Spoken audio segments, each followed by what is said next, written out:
Hey, welcome to this webcast. My name is Jonathan Faust. It's great to have you here. Let me offer a couple of quick announcements, and then we're going to jump right into a talk from a recent week-long retreat. First of all, a big thank you to the Insight Meditation Community of Washington for hosting this, to our producer, Glenn Harrison, for getting this out to you. A big thank you to Rita Moran, our mindful movement leader, who leads a class starting at 6:30 Eastern Standard Time, bringing you right up to this web stream at 7:30. You can get her information on my website and Facebook page. And I've got a newsletter, a weekly, that tells you what's coming up, and then a couple times a year, a flood of my best photography for the year. And this is all offered freely. I've received a lot through these practices by other teachers offering this freely in this spirit of dana, which is kind of a classic teaching about generosity. So this is all offered for free. And if you feel inspired to support me and my lavish lifestyle, many, many thanks. So let me tell you about this talk. We're going to forego the meditation because on a retreat we have longer talks, a longer talk. All the talks are long.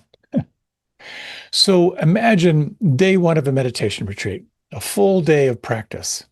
You've been in silence all day. You've got 6 days ahead of you. You're doing walking meditation, sitting meditation, having meals in silence, and you're continually drawing your attention back to the present moment again and again and again. One of the most fundamental elements of a practice is called taking refuge in the body. It's about coming back to the senses, coming back to the here and now. This is the practice that we engage into thousands of times a day on a meditation retreat and hopefully in life, coming back to the here and now. So our first speaker is Lynn Teo, who's a wonderful teacher. I hope you enjoy her offering. I think you will. Lynn took the Year of Living Mindfully a number of years ago. She serves as a mentor in the program. She is an acupuncturist, shiatsu therapist. She specializes in trauma recovery. She lives in Portland, Maine, and she teaches with the Open Door Meditation community. She's also, and this is very important, one of the few Dharma teachers who has formal training as a clown. So, more information about Lynn and everything she offers will be in the show notes. But I expect you will enjoy the following talk from Lynn Teo on taking refuge in the body.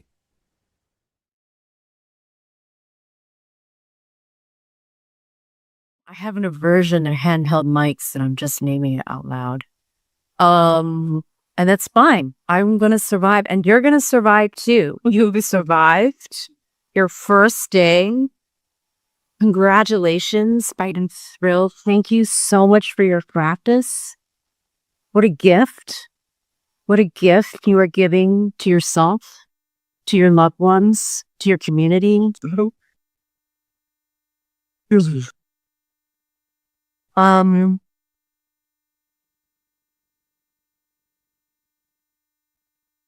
Take some time to welcome yourself back in this room.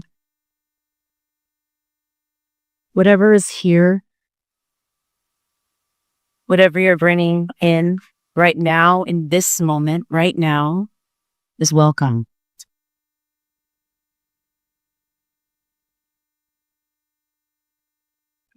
Really feel the support underneath your body, under your feet, under your sits bones. We rest on Lenape land, and this land holds you. The good folks at Pendle Hill, radical hospitality folks. They hold you in practice and in solidarity. They are silent. And I thank you for protecting your practice through silence for yourself and each other. It's not easy to take away all those distractions, the reading, and all of a sudden the schedule is so interesting, right? And getting used to not, some of us not looking at each other, and that's definitely hard. But it highlights what's happening in the internal experience 70 people. We went to so many places today, didn't we?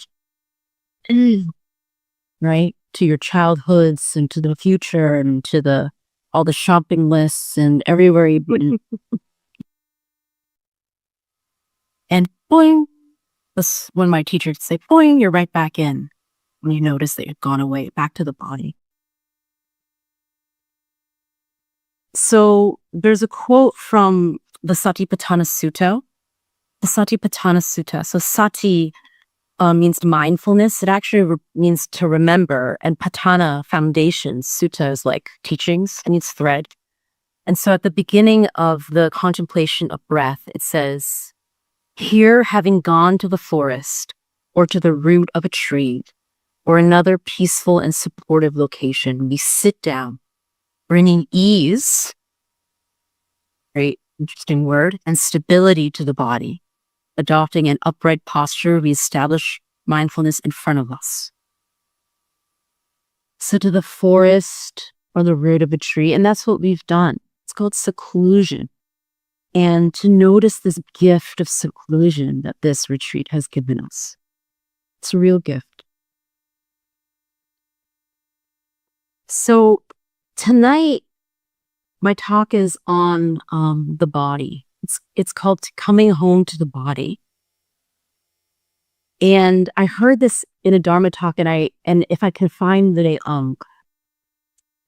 who said this, I'll let Jonathan know, and he can email it out to you. But the quote is you don't ever have to leave Grand Central Station, because all trains come through Grand Central Station. And Grand Central Station is a metaphor for the present moment and a metaphor for your body. And how many trains have you gone on today? I'm sure so many. That's okay. That's the mind. It's okay. Right? And then when you notice, it's magical. You don't actually have to take a train back. And you're right back. You're right back here in the present moment. Okay? And if you spend the entire week just noticing you're on a train, I'm sure some of you have your favorite trains. The C train, right? The number 7 train. You know your trains. You know them so well, right? And you come back and you come back. It'll be a week well spent. And I just want to say also that everything you're experiencing in your meditation, what you discover, mindfulness, walking around this beautiful campus, eating, everything that you're experiencing is nature. It's just life, because you are a part of nature. So can you meet what you notice with kindness to yourself? This is a journey, a path in towards yourself to get to know you, and also to get to know the universal human experience. It's so beautiful that everything to know about life is in the present moment. Dhamma or Dharma, it means the teachings, but it also means the present moment. And transformation does not happen anywhere but now. Right now. Right now. That's totally not what I was going to say, but now I have a handful of mics, so I don't know what's going to happen. So,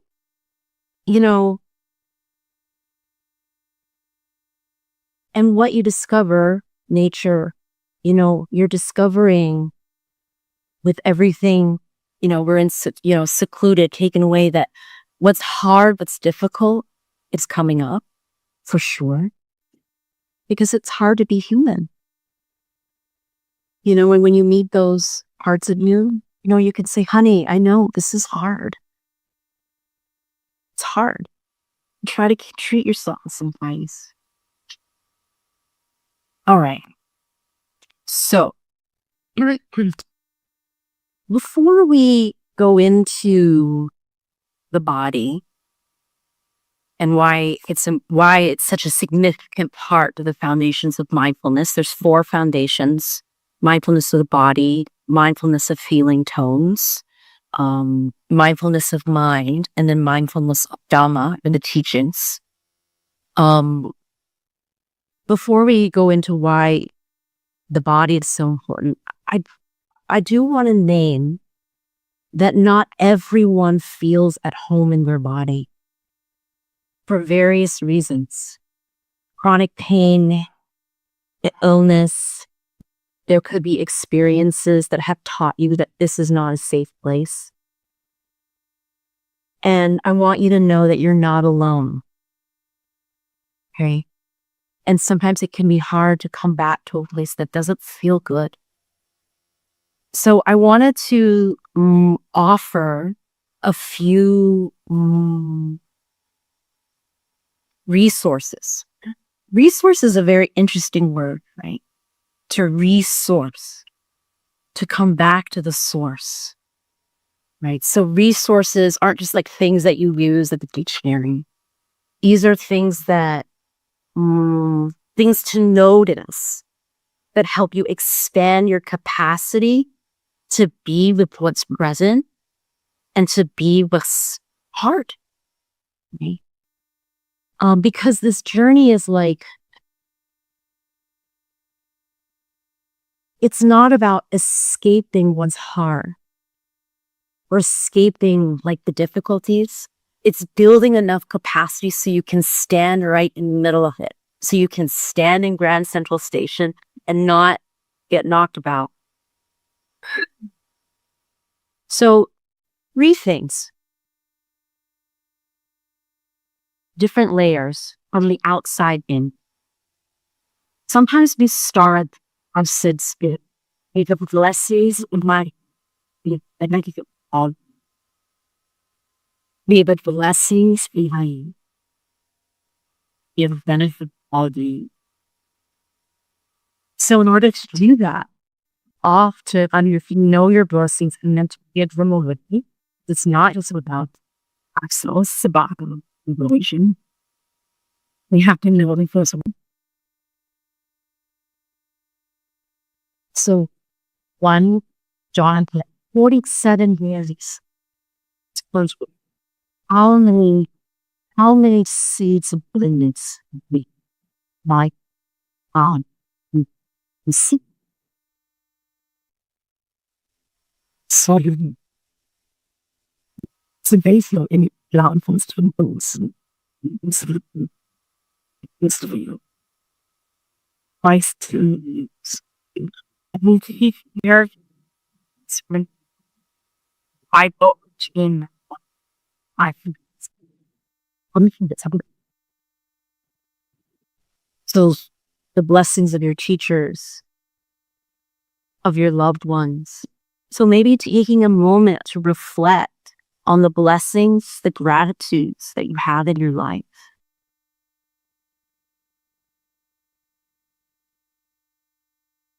Take some time and notice what comes up for you. And then let them land. Let them resonate and ripple through the body and the nervous system.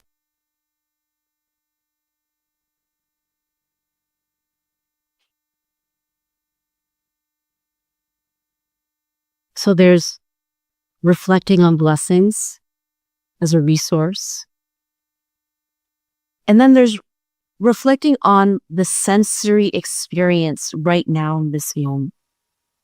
So not necessarily the felt sense of what's happening inside, but the senses around you.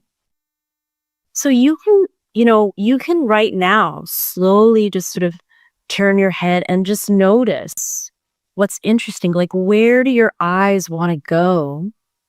Just as an invitation, you don't have to.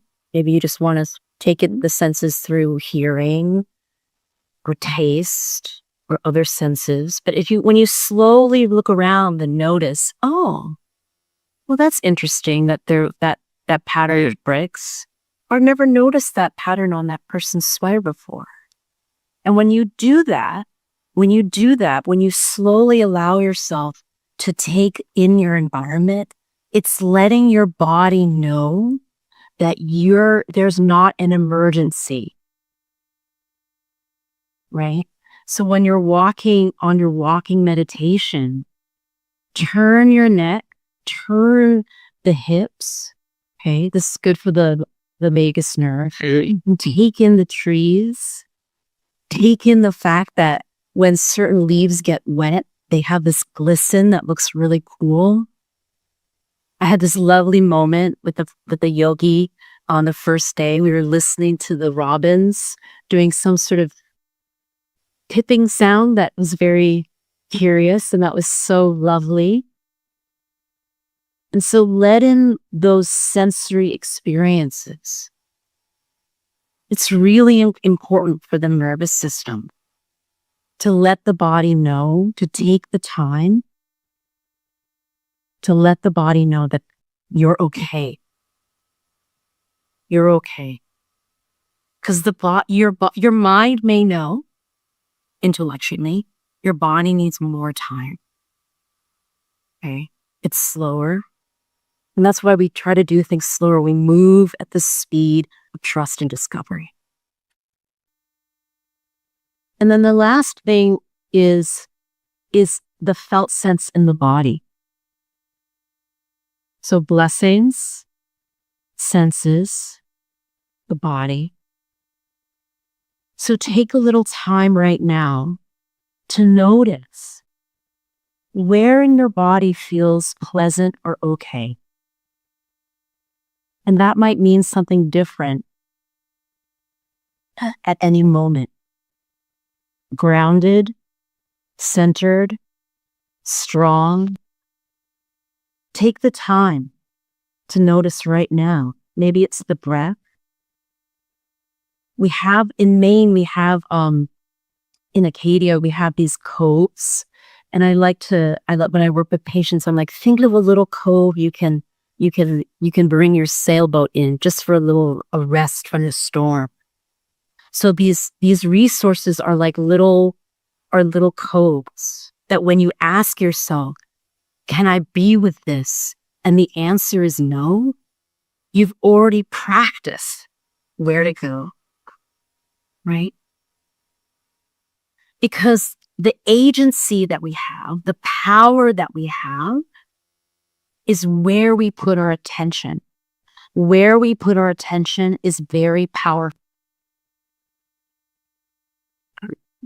Okay. And for when pain is happening,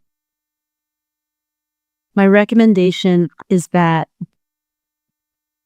you don't spend a ton of time being with pain that's overwhelming. It's up to you, the choice, but you can say like, okay, this is a lot. It's hard for me to be present with this. What else is happening? What else is happening? Because I guarantee you there's something else happening that you can focus your attention on. And maybe you need to just be with what else is happening for a little bit of time to grow your capacity. Okay? And to value relaxation. This is very important. Ease and relaxation. It's one of the 7 awakening factors, tranquility. And how you cultivate ease is just to notice that it's there. You don't have to make ease happen. Just notice where you're already easy. And if it's just the tip of your one finger, that's awesome. And if you have more questions about this, feel free to contact me and we can have a conversation about that maybe after the retreat. Okay. So I thought we would do a little bit of sitting, if that's okay. And I thought I would work with something that Joseph Goldstein started doing. He started taking lines out of the Satipatthana Sutta and using them as meditation instructions. So this is the line. And he has a great talk on this, and I hope I can do him justice. I think he's turning 80 this year. Joseph Goldstein with Sharon Salzberg and Jack Kornfield started Insight Meditations a society in Barre, Massachusetts. All right, so the line is, be mindful there is a body to the extent necessary for clear knowing and continuous mindfulness. And there is a body is in quotes.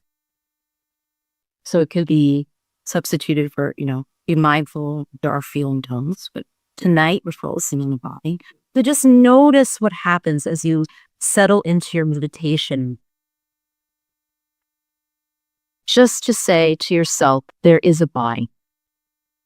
There is a body.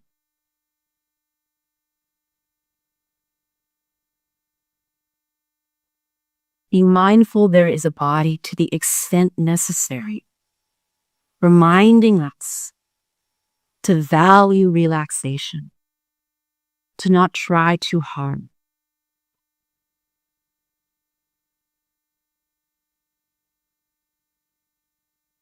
So recognizing where ease already is.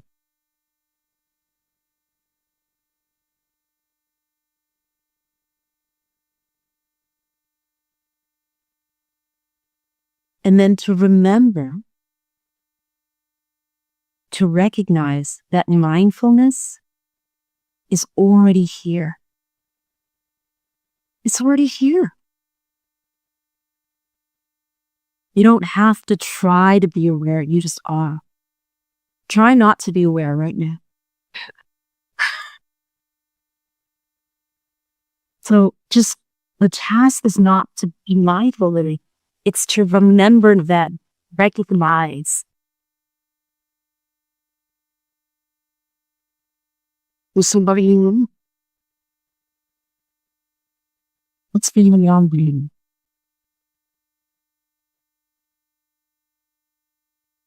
Here with you.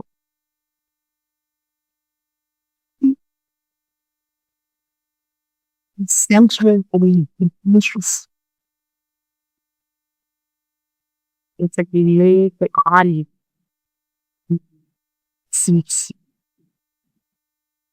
Be mindful, focus specifically on just to think.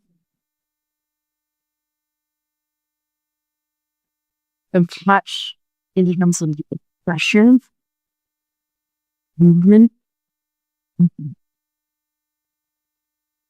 Really simple. Keep it simple and tricky.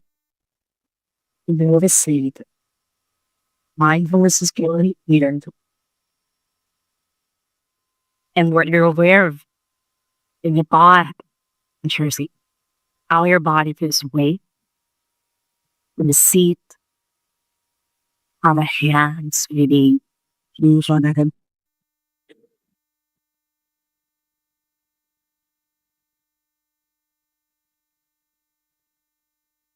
Hard and soft things. The experience may move. How infinitely and sense is sense pressure or hardness, softness.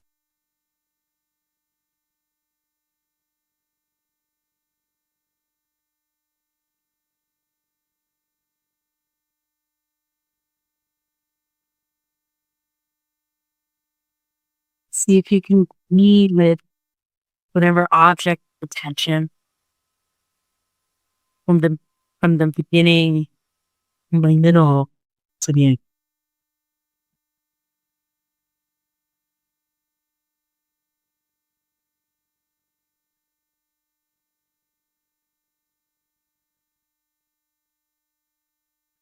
That's what you're noticing. Also, this movement. Moving breath.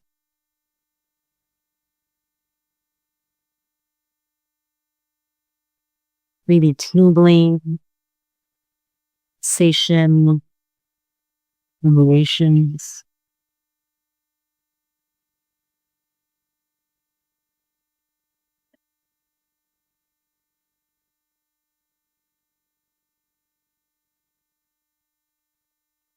What's being known?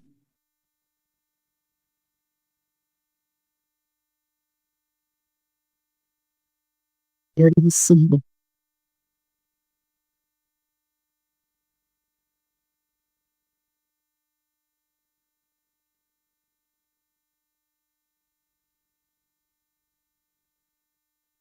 And then temperature.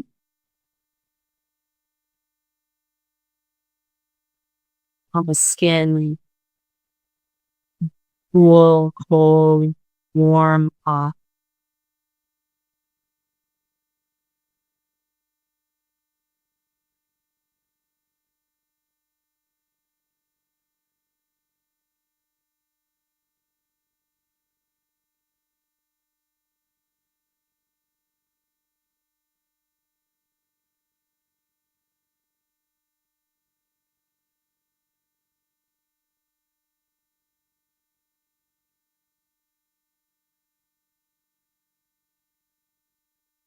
Pressure, movement, appreciate.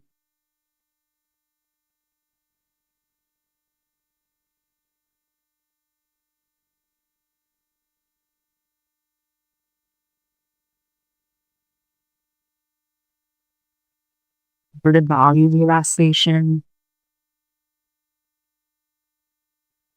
balancing needs with alertness.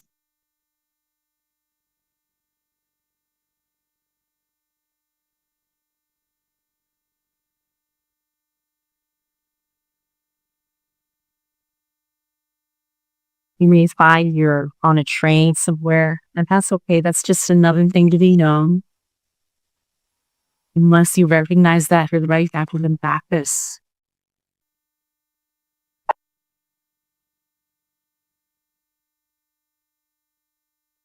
And see if you can support continual awareness, continuous awareness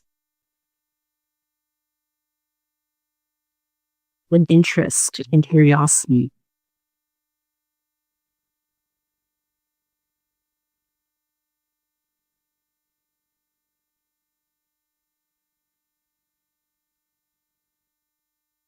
Then every once in a while, just checking your relationship with what's been doing. You're meeting what's known kindness and acceptance, of aversion, engagement. You meet each moment when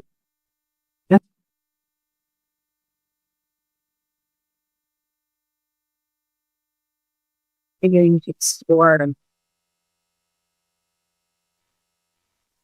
body through touch, the experience of the body through touch. The next few minutes.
Japanese Holy Koha wrote, I cast the brush aside. From here on, I'll speak to the moon face to face. Casting your brush aside, the narratives, the stories, being with the direct experience right now. There is a body.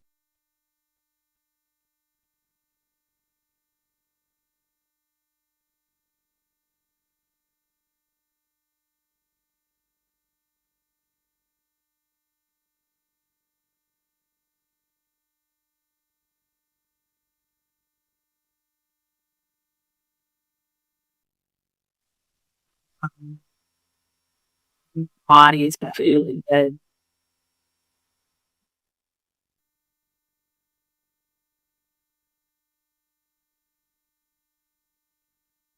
So contemplation in the body, as I said, is one of the 4 foundations of mindfulness. And Bhikkhu Analayo, who's the scholar of the very Center for Buddhist Studies, he wrote this book, the Satipatthana Sutta, the direct path to realization. The Satipatthana Sutta, direct path to realization. So the body, very important for awakening. And there are 6 contemplations of the body within the Satipatthana Sutta, and we've explored many of them over the last day. Mindfulness of breath, anapanasati. I think ana means in and pana means out. Sati means mindfulness. Yeah. We think one is in and one is out. Yeah, we'll check. I'll look up. And then posture. So there's breath, there's posture, right? Mindfulness of activities, walking, and also, lining up. It's interesting. I think some of the most profound moments I've had during this retreat over the last 24 hours is lining up for my coat and lining up for food. Because I am super impatient. And I'm a little I just want to bust in the coat room.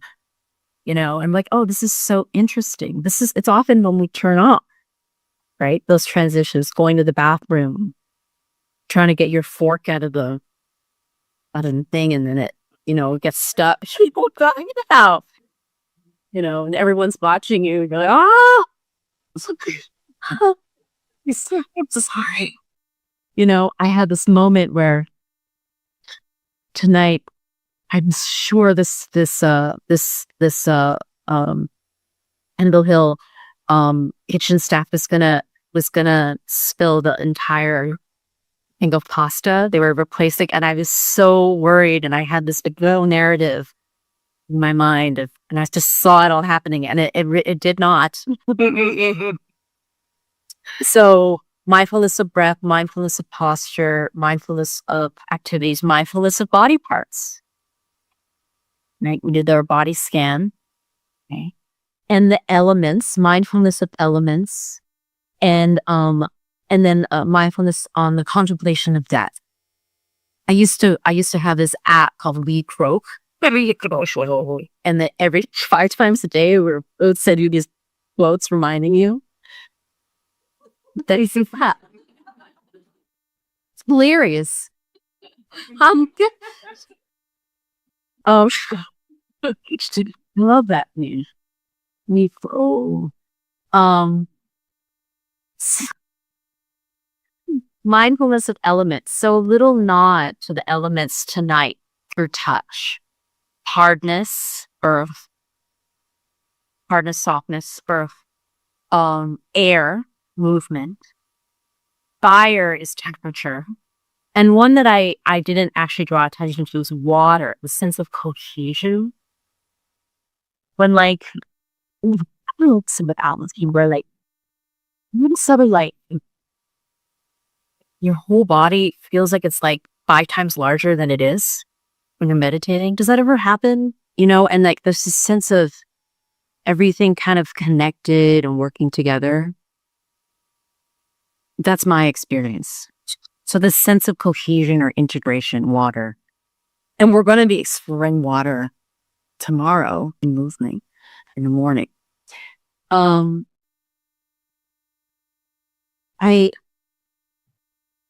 was at an artist talk, and someone had mentioned on the first night that we're all stardust.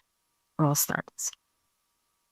And this artist in Maine said, we're all stardust. So what are you going to do with your perishable life?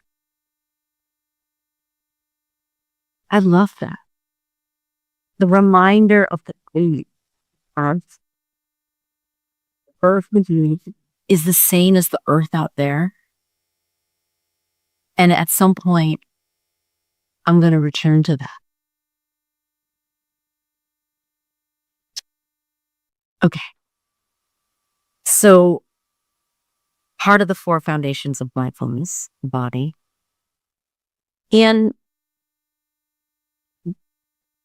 one of the reasons why it's the first one is it's the most accessible, right? It gets subtler and subtler as the foundations move along, right?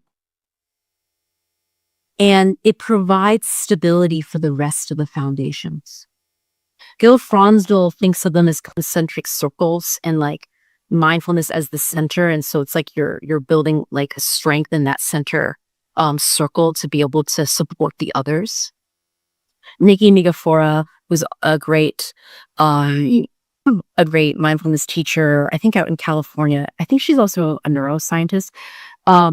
She had this great metaphor, the pop-up doll. So I actually bought one when I was teaching on equanimity. I call him Equanimity Eddie, and he's like a dinosaur, a blow-up dinosaur. He's about this big. He's very popular in Portland, Maine. And the idea is he's heavy on the bottom. So when you punch him, he like tips over and then except for Eddie, he actually like sometimes leans a little bit, poor Eddie, like to the side sometimes. But the idea is that whenever you come back to the present moment, to Dhamma, which means the present moment, so we take refuge in the Dhamma, present moment, into the body, through the body, because the body's in the present moment. It's the mind that takes us everywhere else, right? Whenever you come back, every time, this takes a little faith, you're adding sand to your own pop-up doll, right? So then when you get blown, right, over by something emotional through the heart or through the mind, which happens, you have this stability to come back, okay? And there's no shame. Sometimes we get blown by a big gust. That's life. But can we build the capacity to pop back out? And if you ever visit me in Portland, Maine, I will let you play with Eddie. It's very fun. The children have refused to let me deflate him, so he's in our bedroom. So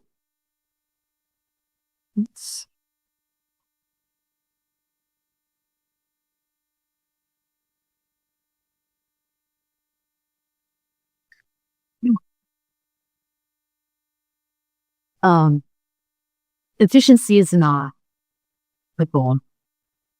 Speaking of which,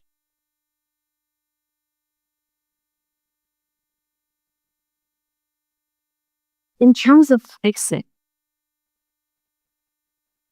I just want to say, just a little side note.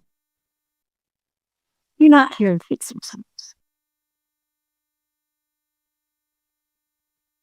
Fixing is kind of like reformable. You're perfect. You may need a little improvement, but you're perfect.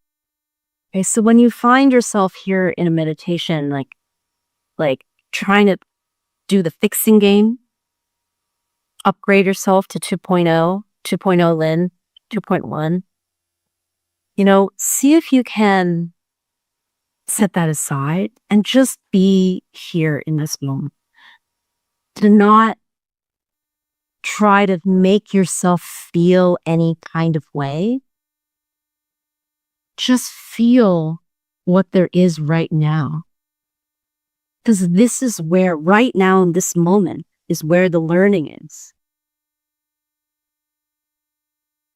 Back to the regular scheduled program. So mindfulness, the program, we're here, it's everywhere you turn, there's these signs, the year of living mindfully.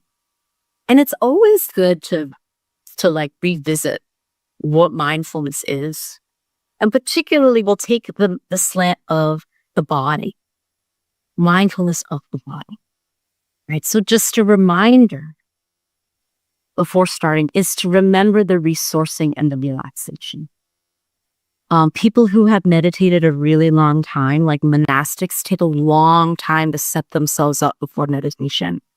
They're stretching, they're finding perfect, seat on their cushion. They're adjusting their robes. Take the time to set your seat. And that includes taking a little time to reflect on your blessings, your gratitudes, noticing what's supporting you. There's so much care surrounding you right now through the senses, through our radical hospitality, Oaks, Pendle Hill, and also what feels good in the body, what's pleasant or okay to set yourself up, right? And so mindfulness, sati, to remember, right? To recognize mindfulness is already happening. You don't have to work that hard. It's already happening. And the first thing about mindfulness is that you need to be present, right? And the body's present. And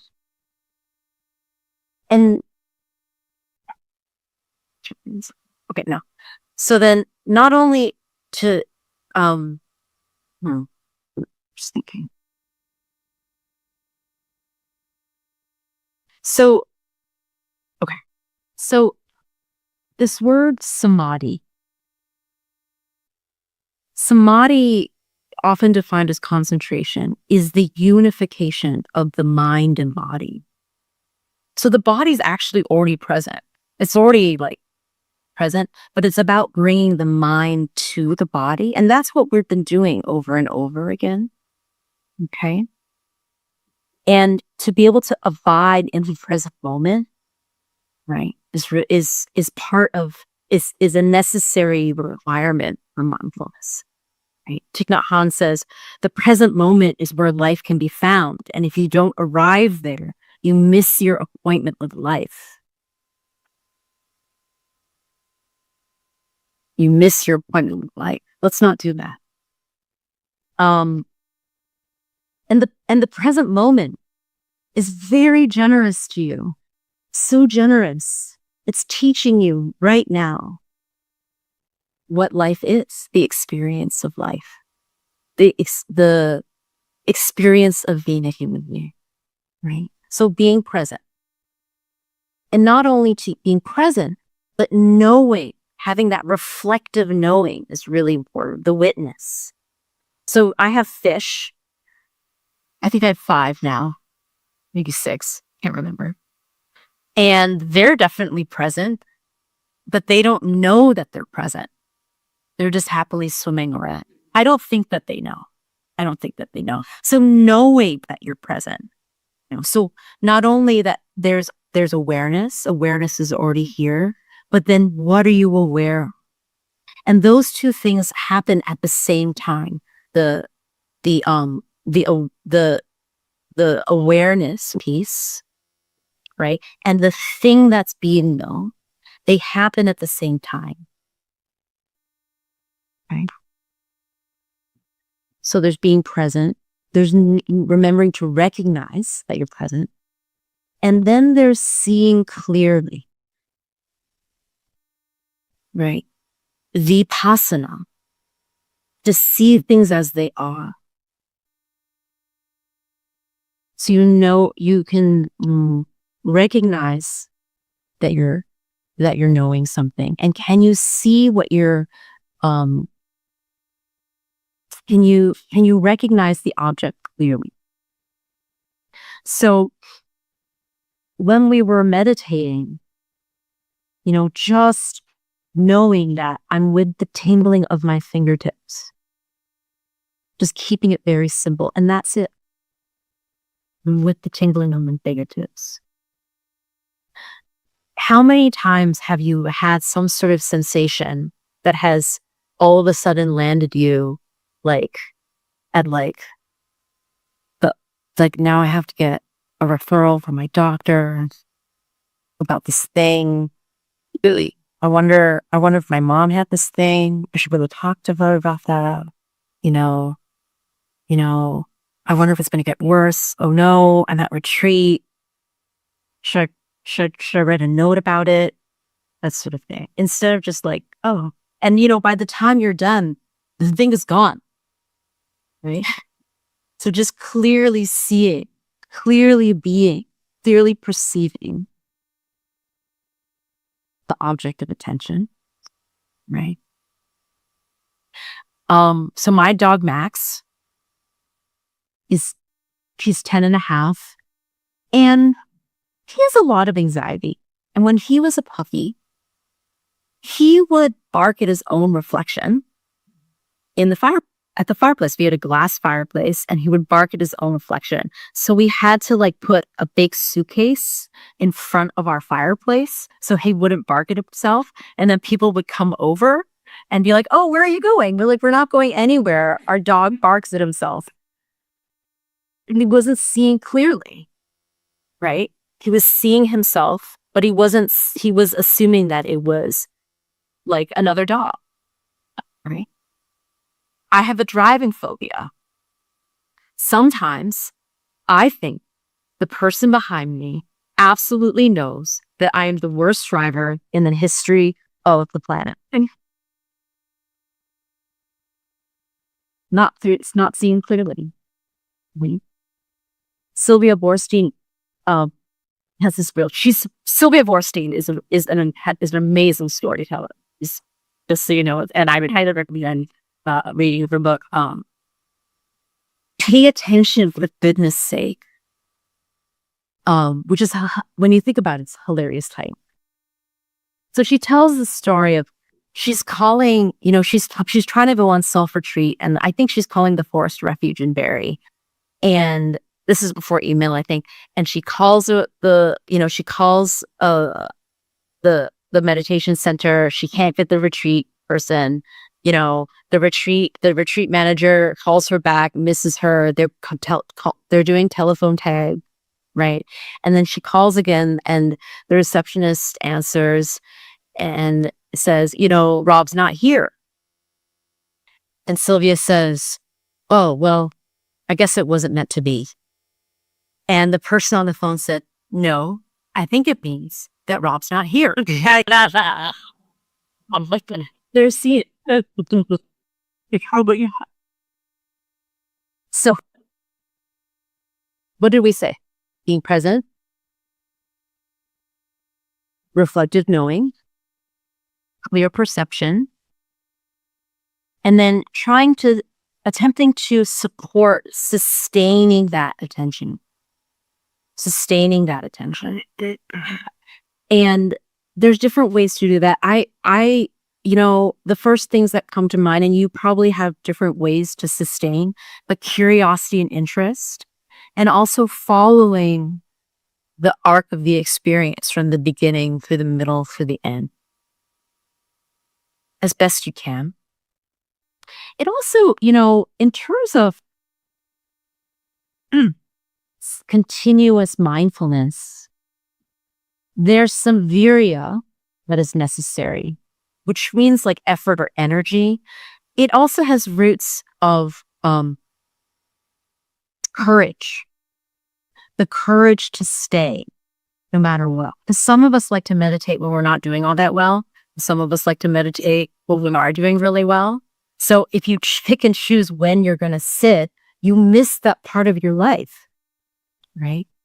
So staying present through all of it. And then checking your attitude to what's being revealed. And this is where the rubber meets the road in terms of mindfulness. Is there aversion? Is there attachment? Kindness and acceptance. And when you find that there is aversion, Heidi will do a talk on hindrances in a couple of days. That's just another thing to be known. There's Slaw, my good friend Slaw, and their good friend Torber. Yeah. Oh, aversion. There she is. The aversion train. I know it. It's just another thing you need to know. You know, and then can you hold it all with kindness?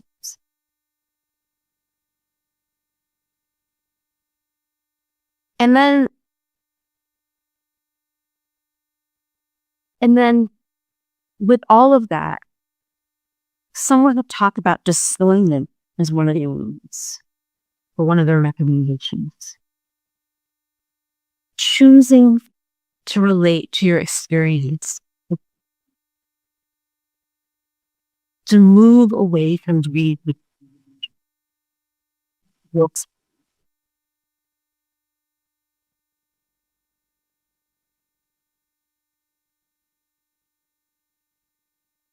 to move towards bridging and belonging, to name Johnny Cowell's very powerful work, and away from othering and breaking.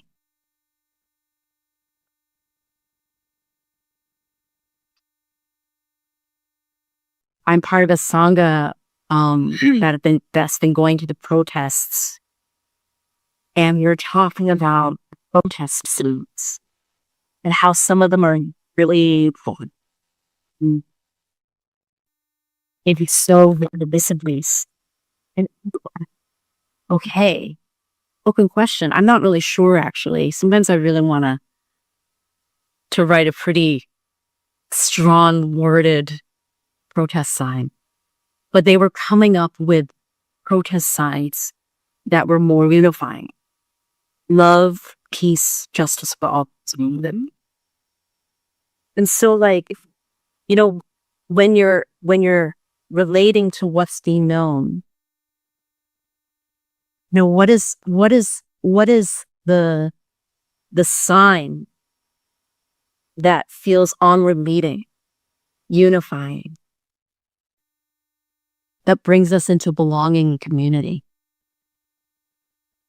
It's really important. Because we're going to go back out into our communities, and we want to sow seeds of goodness. You know? And the last thing I'll say is that the mind really complicates a lot of things. The body is simple and the mind complicates things. And, you know, ehipassiko, try it out for yourself and see if this is true for you. But my personal opinion is nothing new comes from here. It's just all habits recycling itself. That insight and wisdom come from the present moment and come from the whole experience of a unified mind and body, so that we can see the truth of the thing. And the Buddha named the 3 marks of existence, anicca, anatta, anicca, impermanence, anatta, continuous suffering. And people are not with these 3 with deep thoughts, and I keep it irritable. So, um, so status, Ricky debated the um this need, like it's just a need. It's not necessarily my need,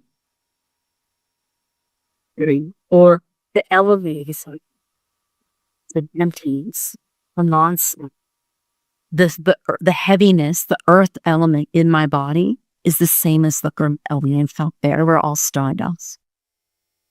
And impermanence, contemplation of death. That everything just changes. Anything that arises is going to end.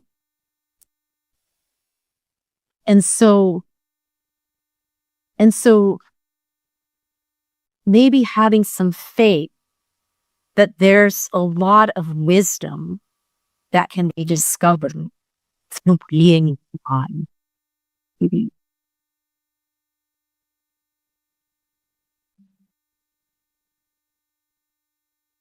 So how do we sit for people?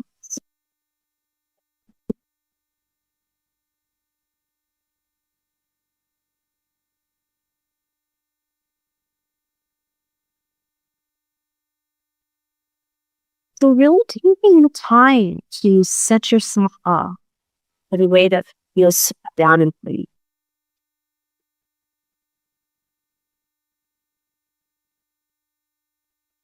Reflecting on a blessing or two, something you're grateful on. Maybe noticing through the senses what's nice to notice, what's going, and then in the vide, just a little bit of setting yourself up so that you've got a foundation of resources.